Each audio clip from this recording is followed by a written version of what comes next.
Hello everybody, I am the Black Sigma, or you could just call me Eric, and welcome back to Phoenix Wright Ace Attorney, Justice for All. Yes, Your Honor, I understand. From the moment I saw the crime scene, I had a feeling that Matt was the murderer. Matt had to kill Juan no matter what, and he didn't have an alibi for what he was doing at the time of the murder. My thoughts were confirmed by the evidence, of course, the button and the knife.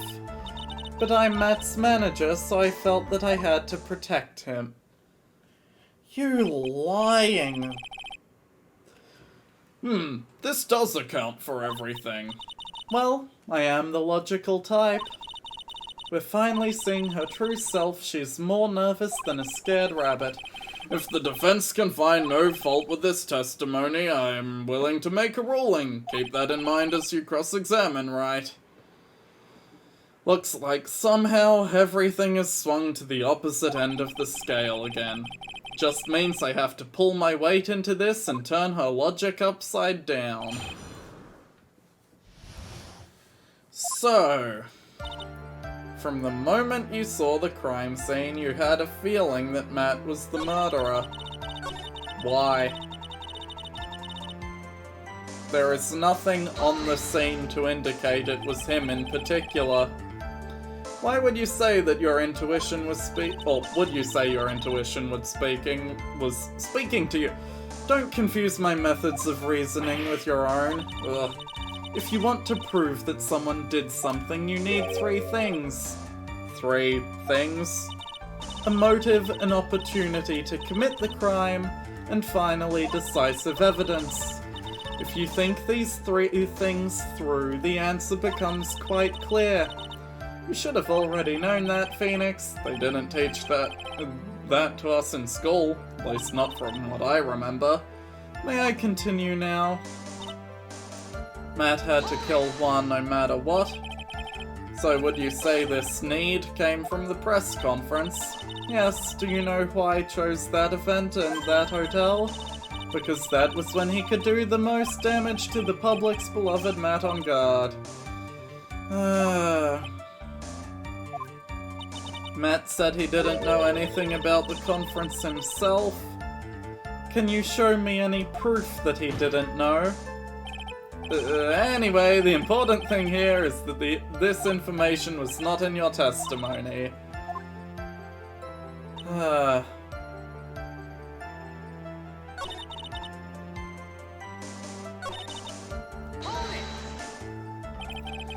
Mr. On Guard done something to hurt or betray you personally? Why do you ask? You were the one who helped Mr. Carita with his press conference, and that event was supposed to bring down On Guard. Yet you still helped out. The person on trial right now is Mr. On Guard, right? What the witness was thinking, helping the victim with his plan, is none of our concern. In any case, this means that the defendant had a motive to kill the victim. Didn't have an alibi. But didn't you already testify that he was taking a nap in his room? You telling me now that that too was a lie so you could cover for him? Not telling him anything of the sort? When I went to get him for the show, he was honestly sleeping. However, as to whether he was sleeping the whole time, I cannot say, or the entire time. I was too busy setting up the stage at the time.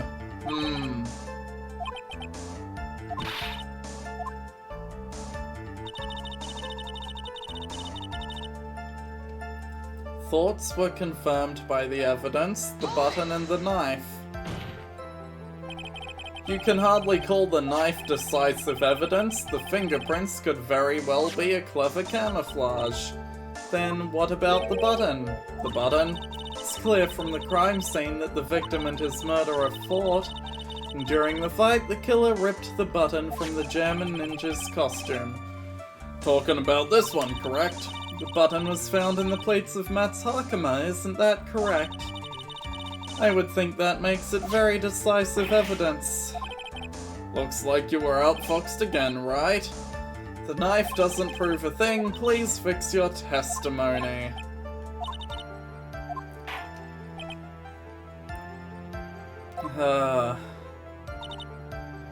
That button was torn off of Juan during his fight with Matt. How do you know that? When the ends of the threads of the button and the costume are matched up, they found it fit perfectly, or so I heard. Why would you know about this case down to such a fine detail? Don't look at me like that just because I'm prepared and you're not.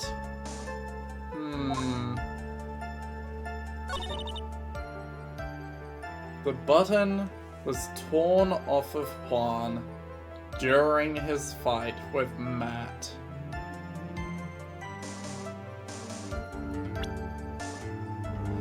If the contradiction has to be here...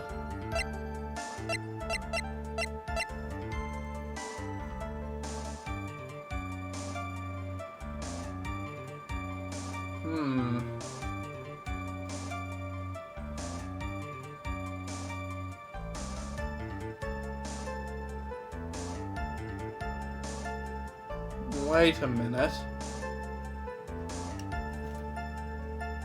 The button has blood on it. But Karita was strangled first and then stabbed. Karita was already dead before there would have been any blood for there to have ended up on the button. Therefore, it can't have been torn off during the fight, it had to be afterwards. I didn't mean to drop my joke on there and press that statement again. No, I have a contradiction.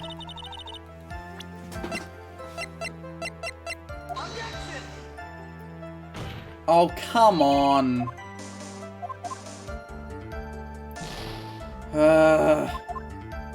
I know that is the contradiction. Maybe a different piece of evidence. The autopsy report. There we go. This is the victim's autopsy report. It clearly states that the cause of death was strangulation by scarf. Strangulation? The knife stab to the victim was done after the victim had already died. And what does that mean? Let's examine the evidence. This button has the victim's blood on it. It's kind of like this should have also worked as evidence, that the two should have been kind of interchangeable, because you'd mention one and then the other regardless. But that would mean it was ripped off the costume when? After the knife was stabbed into the victim. Exactly. Which means it is impossible that this button was torn off during the victim's final struggle, because the victim was strangled to death in that fight. That's right, Miss Andrews. There is no way this button was ripped off during the struggle. This button was consciously pulled off of the victim's already dead body. Order! What is the meaning? What is the meaning of this, right? So what if the button was torn off the body after the victim had already died? What does that change? Let me ask you one simple question, Mr. Edgeworth. Why was the button torn off? What purpose did that serve? What purpose? We know that this button was not torn off during the fight, so the murderer took the time and effort to purposely rip this from the victim's body. That would mean the murderer had something in mind, wouldn't it? Mr. Wright, does this mean you know what the murderer wanted to do with the button? What was it? There is only one logical reason for doing something like that. It was to pin the crime on Mr. On Guard. There is no way anyone would put a bloodied button in their own pants. That's right, Mr. On Guard was set up by the real killer, of course. And the real murderer... the real murder is... Well, Mr. Wright, who in the world is the real killer then? Gotta love finding more typos in this game. Can't believe I managed to bring this trial all the way up to this point. Phoenix, you can't let your guard down yet, not until the end. The real killer, the person who planned to frame Mr. On Guard, is, of course, for all intents and purposes, as far as we know, Adrian Andrews. Ms. Adrian Andrews, I choose you. You are Mr. Corrida's killer. What? Do you not have a second set of spare glasses? Order, Mr. Wright. This is a very grave matter. Do you have any evidence that supports your charge? Any evidence? All of the evidence points to Ms. Andrews. What? How preposterous! You can't stick any of that on me. I can't, can I? Would you care to test me? Then what about this knife? The knife was used to stab the victim after he had already been strangled to death. It was used to throw suspicion onto Mr. On Guard, naturally. A knife covered in the defendant's fingerprints could only be taken from his room. The only one who had dinner with him and knew which knife to take was you. Wow. That's 4 pairs of glasses now. The first one you had, shatter replacement. Second pair, shatter replacement. Now this one. Then what about the button that was found in Matt's Hakama? This button was removed from the victim's body after he had already died. Only people who could have done so were the person who found his body, or the killer.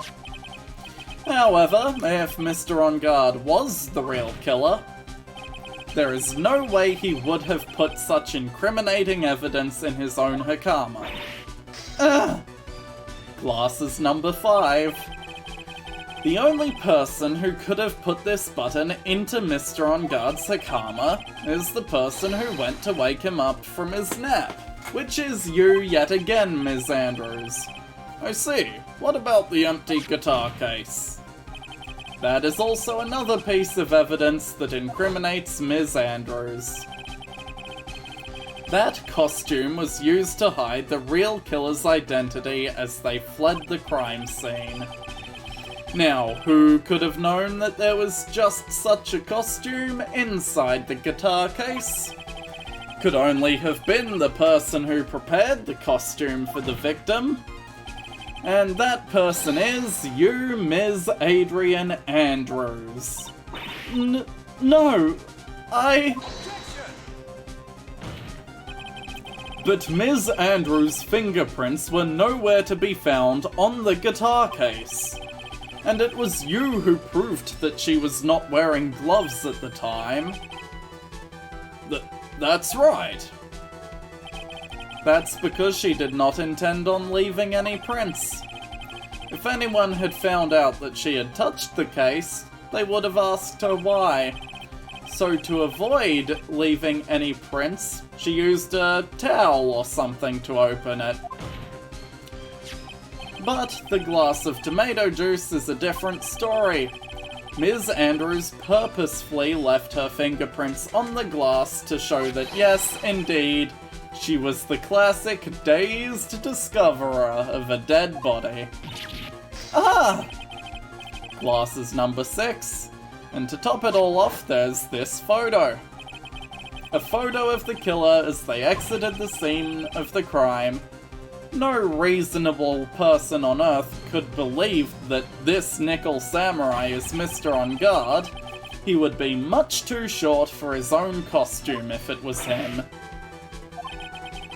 Speaking of how tall people are, Ms. Andrews, you're also kind of short in stature, are you not? Please, stop. Well, how about it, Ms. Andrews? I've got her this time. Ms. Andrews? I refuse to testify. What was that? There's a law. It says I can't be forced to testify about something if it can incriminate me. Well, yes. That is a law that hasn't come up in these games previously. In fact, the only person who actually had a right to refuse to testify was the Chief of Police, Damon Gant. But now, suddenly there is a law that you don't have to testify if it could incriminate yourself. You're correct.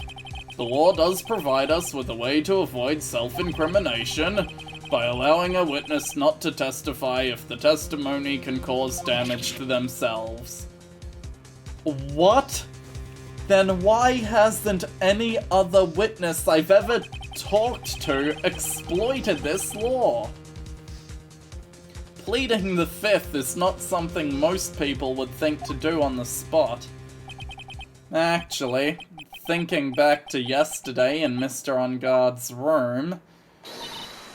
Adrian Andrews. Yes? Think hard about what we just discussed. Understood? Alright. That's it. That's when Franziska planted this idea into her head. She must have told Ms. Andrews not to testify if things looked bad. You did a good job proving everything up to this point, Phoenix. But there's still one thing you haven't done. Something I haven't done? Ha ha ha. What's wrong, right? Are you finished already? Run out of evidence? What is so humorous, Mr. Edgeworth? I'm sure you realize this as well, Your Honor. But everything the good lawyer here has proven up to this point is meaningless. What? Everything you have proven is circumstantial. Circumstantial? Yes, circumstantial. You have yet to provide a single piece of definitive proof. Proof that Miss Andrews did in fact harbor a wish to murder Mr. Kurita. Ms. Andrews, did you want to kill Mr. Kurita? I believe this may lead to me incriminating myself, so I will abstain from answering. But, Ms. Andrews, if you do that, it would be the same as admitting your guilt, don't you think? Maybe so, or maybe not. There's nothing to prove it either way. Besides, you don't even know what crime I would be guilty of due to my silence.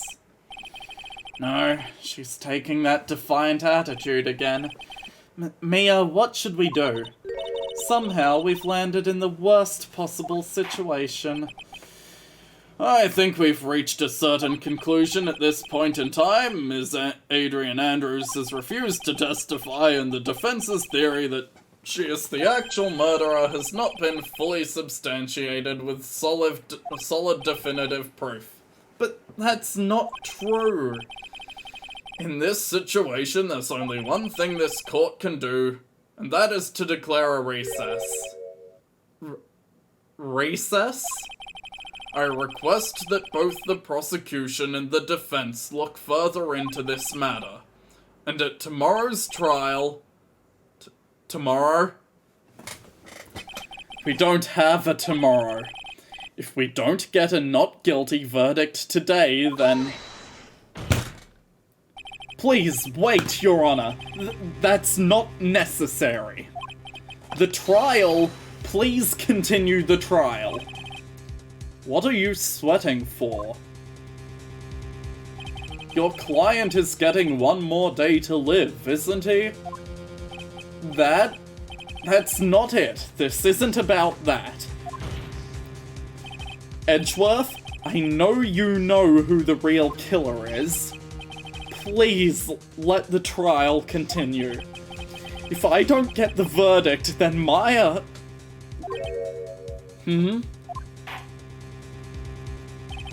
But it's impossible to continue as long as the witness refuses to testify. Now then, this court is... It is not impossible for this trial to continue. Mr. Edgeworth? What are you... It's true Ms. Andrews holds the right against self-incrimination. However, if the topic of conversation were something unrelated to whatever she may be guilty of, then she has no right to withhold testimony. Yes, that is very true, but actually there is one little thing I'm curious about. Ms. Andrews, when you found the victim's dead body, you poured yourself a glass of juice. Yes, and? I can't help but think how unnatural that is. Usually when one finds a body, they are shaken up, not stirring a glass of juice. So my actions were unusual, but I've already... Before you speak, I want to state that if you have a reason behind your actions, I would like you to testify to that effect. Testify? Your Honor, I would like to request that the witness testify again as to what happened when she first discovered the victim's body. Whatever we find out in this testimony should in no way implicate the witness. I don't know what it is about Edgeworth today, but I can't get a good read off of him. Is he friend or foe? I just don't know. He wants to find the truth. The court acknowledges the prosecution's request. Ms. Andrews, if you please. Thank you, Edgeworth, for understanding once I brought Maya's name into it, something else was going on. That glass of juice, I didn't really pour it for myself. I was surprised when I walked into the room and saw it in that messy state. Antoine, he was slumped over and tired-looking in the corner. When I saw him sitting like that, the thought he was dead didn't cross my mind. To be honest, I thought he had just fainted or something, so I went to pour him some juice. When I realized that he was dead, that's when I knocked the flower vase over. So you poured that glass of juice for the victim? Why didn't you say so in your earlier testimony? I didn't think I needed to include something so trivial. Phoenix, please be careful here. If you can't find anything wrong with this testimony, then there's nothing left. I know. Edgeworth, what the heck's going on in that brain of yours? Now then, Mr. Wright, you may begin your cross-examination.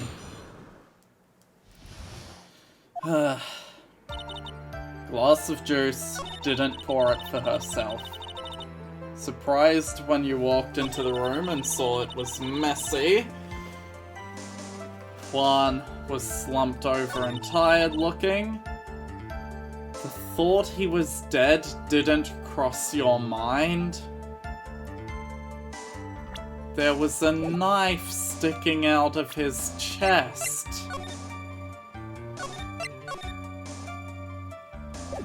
But I'm saving just in case, because I'm getting real low on power here.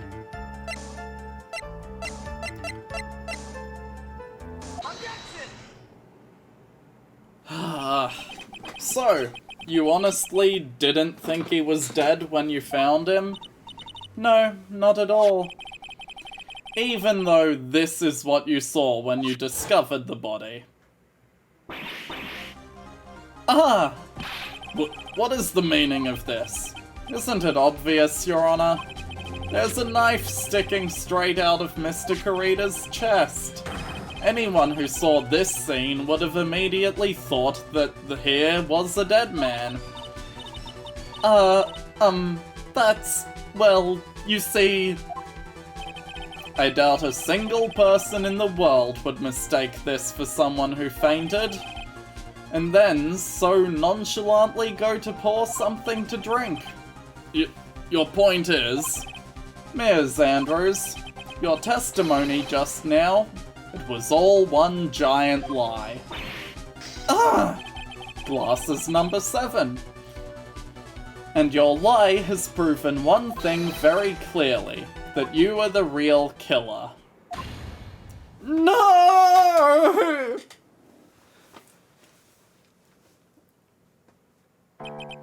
It looks like the defense has somehow brought the ugly truth to light. The defendant, Mr. Matt on guard, is not guilty after all. But that's impossible! You're wrong! Ms. Andrews, try to have some composure. It wasn't me! It wasn't me, I tell you! It was Matt, I swear it! He's the one who killed Juan! But you were the one who refused to testify, and your reason for not doing so was that you might end up incriminating yourself. That's because... Miss Andrews, I will give you one last chance. What exactly are you hiding that may incriminate you? I refuse to testify.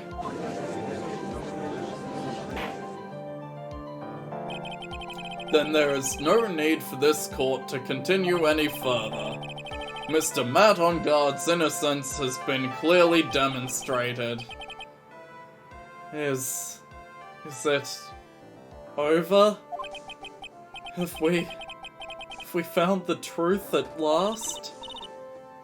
What's wrong, Phoenix? Usually, the real killer confesses his or her guilt. Now that I think about it, this is the first time someone hasn't.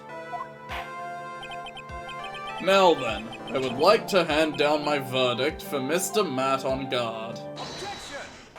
What?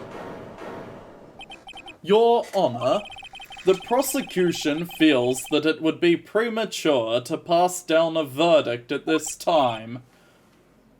What? The reason is quite simple. This witness has yet to speak the absolute real truth.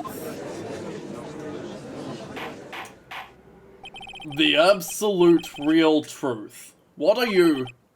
Witness, don't you understand yet? Huh? I don't know who planted this silly idea in your head, but as long as you protect yourself through your silence, Matt on guard will go free, and in his place, you will become the guilty party. That's a lie! I don't believe you. What? I was told if I spoke, then it would be all over, and Matt would never be declared guilty. But what in the world is she talking about? Has she lost it? I can't speak about it. I'm too scared. It's Franziska von Karma, huh? Don't you remember, Phoenix? Ms. Andrews lives by gripping tightly onto the words of another. Because she doesn't have the strength to believe in herself.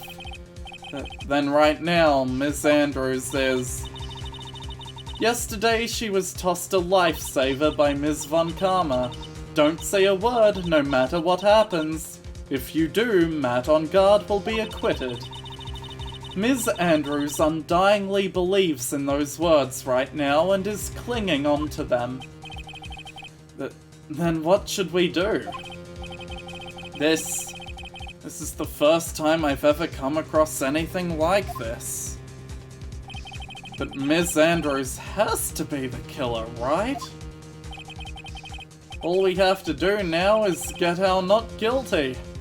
That is my only priority. It wasn't me! I'm begging you, please believe me! I didn't kill Juan! Help! Please, someone help me! Mr. Wright? Yes, Your Honor? This court can't continue on like this. Therefore, I'd like to hear what you intend to do. What I intend to do?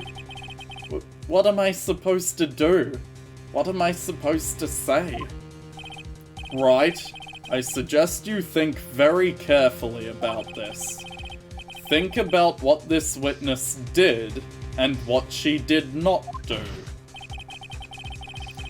Think about who is the real mastermind behind this crime. Who's the real mastermind? Isn't that obvious? There's no one else it could be except the woman crying over there. Right? Come now, what will you do? What kind of man are you, Mr. Phoenix Wright?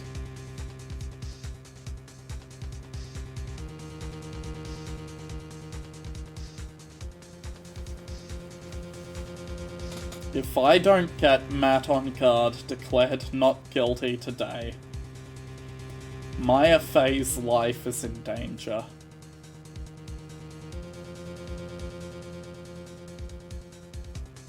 I don't believe Matt on guard committed this crime. He had no psych locks.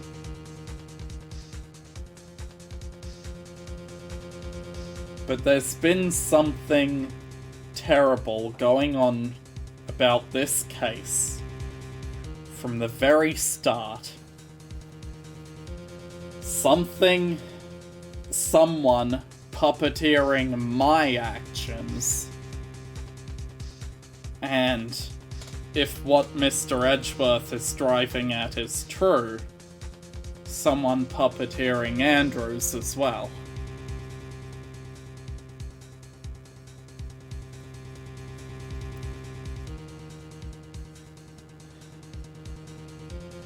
I have to find Matt on guard not guilty for Maya's life.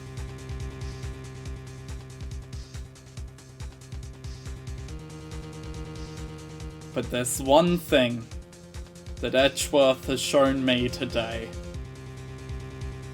The same thing that I showed him a year ago.